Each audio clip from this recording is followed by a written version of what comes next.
Hello and welcome to Delphi is Great in Grade 11 Theory, Module 3.2, IT in the Workplace. In this module, we'll be covering how IT has impacted on the workplace, as well as speaking about how IT has influenced employment practices and what it brings to the workplace, how it can help the workplace, as well as the costs and benefits of computerizing a workplace and when it's good to and when it's not. And finally, we'll be explaining how IT in the workplace has impacted the global village and how people are able to work from different places. And then we'll be briefly talking about a couple of IT-based careers which help to illustrate how IT has impacted the workplace, specifically when it comes to careers. First off, let's talk about what IT has to offer the business and the work industry before we go on to talk about the costs and benefits of implementing these specific things. So IT and computerization offers quite a lot. It allows you to store and keep records far more easily than you would have before, because you don't need to store a lot of paper. Everything is on the computer and easily accessible and easily searched for. It also requires far less manpower to log information and to continuously update a database. IT also enables communication, so much better communication between businesses, so you can order things through email and on the phone far more easily than you could have before, either by letter or by telephone, which is sometimes harder to contact people through than a cell phone. It's also enabled people to have a virtual presence. So it means that some people don't actually have to come into work. They can just log on to their company's secure network and work from home on the computer on all the things that they needed to do without actually coming into work, which saves quite a lot of travel time. And it means that workspaces don't necessarily need to have huge offices anymore. It's also enabled automation. Now, automation is when tasks are carried out without people intervening and without people having to do them themselves. So, automated tasks are when computers carry them out, and it means that they're done faster and that the room for error is far smaller. Now, this is really awesome. And there are two main ways.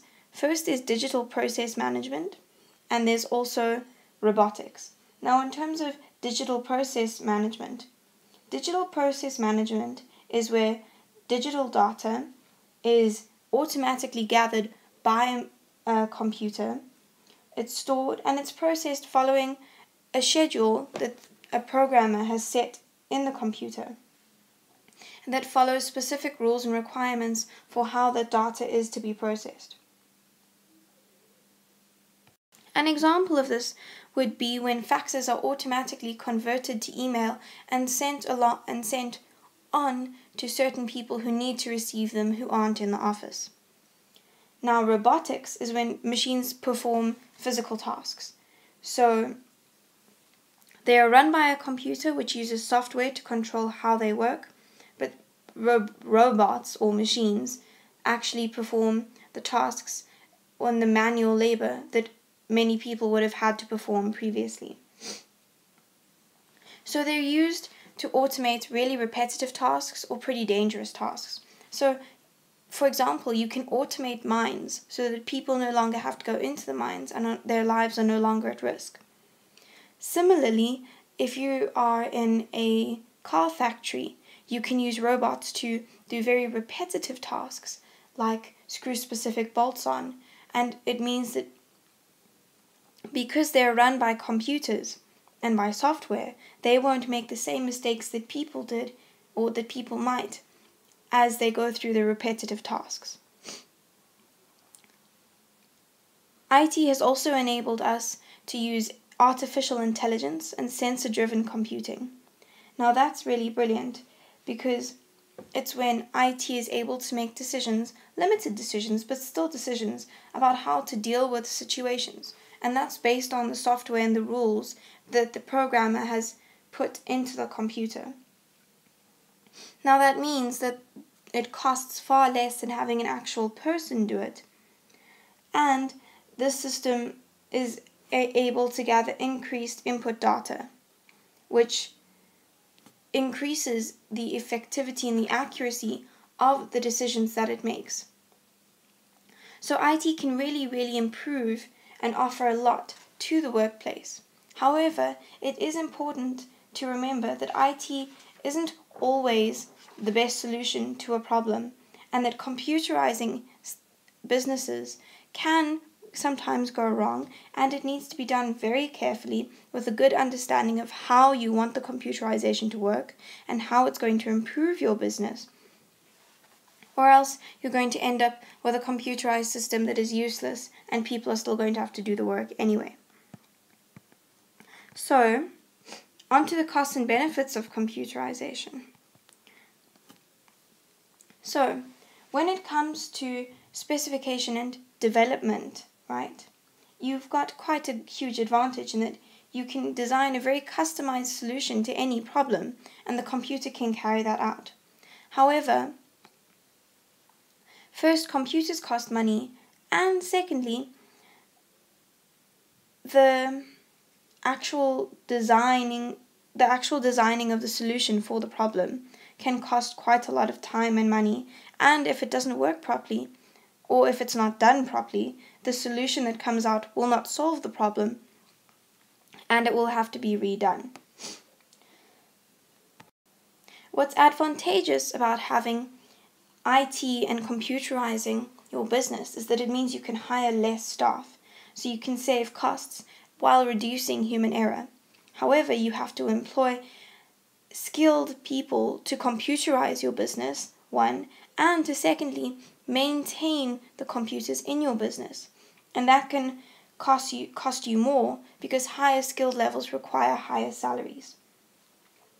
In terms of capital costs, unfortunately, IT requires quite a large investment up front. However, after that, your running costs should be lower, and that should eventually create a greater profit, and in terms of the future, you should be earning more money. In terms of efficiency, computerization generally makes anything done much more efficient and increases productivity, which again makes things more efficient. And that should ultimately result in having a greater profit, which again contributes towards improving your costs. However, increasing efficiency requires training costs because people have to run the software and have to run the IT, and that will be difficult. And it also means that you have to continuously spend money upgrading hardware and software. Finally, information is quite important when it comes to computerization, because a computerized system can produce information on which you can base your decisions really easily, and it does it very quickly, and that information is incredibly reliable. However, that information is only as reliable as the data that is put into the computer. So you need to ensure that both the data inputted into the computer is correct and is well maintained.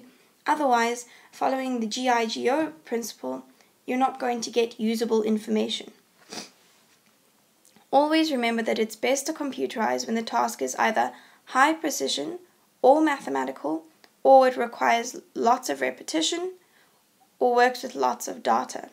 These are things that people generally struggle with, and it's best to eliminate human error in those specific areas when computers can definitely improve the situation.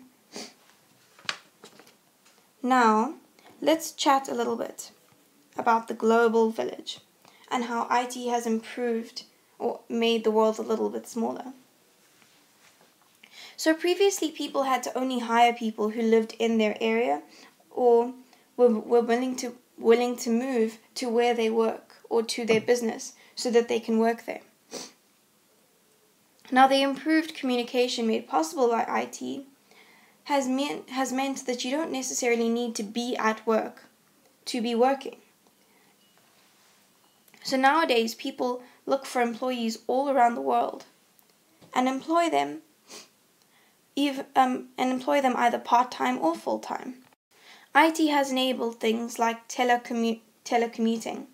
Now that is what happens when you use technology to stay at home but allow yourself to work at a specific business which isn't very close to you. For example, you can Skype from home to your business and have a conference and talk to people who are all the way on the other side of the world and still be working there, which is really awesome and allows outsourcing. Now, you can also have a home office. So you can have freelance people like freelance programmers who can run an office at home and then who can take in work over the internet, do the work, and send it back without ever leaving. You can also have a mobile office because now your tools can travel with you, your phone can travel with you, your correspondence and email can travel with you, which enables you to move your business around if needs be. Finally, you can have a virtual office. A virtual office is when you can rent office space, but that office space is part of a larger office where a whole lot of other people also rent space. So you all share a receptionist and you share the rent and you share a secretary. And what that means is that your costs are quite low, but it enables you to have a very expensive looking front of house and to look very professional, which is also very helpful. Finally, as a result of all of this, you have decentralized labor. And that's when you can hire people who aren't in the same location, who can all be working on the same thing, but from different parts of the world, which is so very helpful. And this also links to outsourcing, which is when you hire people who are outside of your company or possibly even outside of your country to do specific work for you, which you can do online or over the phone using IT. Right, now let's talk about some careers in IT that link to this specific aspect. So there are quite a lot of things you can do in IT. You can be a PC technician, which is a person who builds computers and upgrades them and works with hardware. Or you can be a programmer who writes software and either works individually or more likely in a business with lots of other programmers who do specific pieces of work. You could be a network administrator, which is basically someone who manages a network and who upgrades hardware and storage and manages the backups and all of that. You could also be a security consultant, which is someone who tests the security requirements of a business and tests to see whether or not their security is effective enough. And if it isn't, then they recommend specific solutions that will improve that business's security to protect them from hackers. You could also be a systems analyst, who is someone who interacts with people who use IT, determine what they need, and then design a solution to deal with the problem that they're experiencing in IT. There are also other careers to do with IT, which I've mentioned in previous modules, which you can go look up.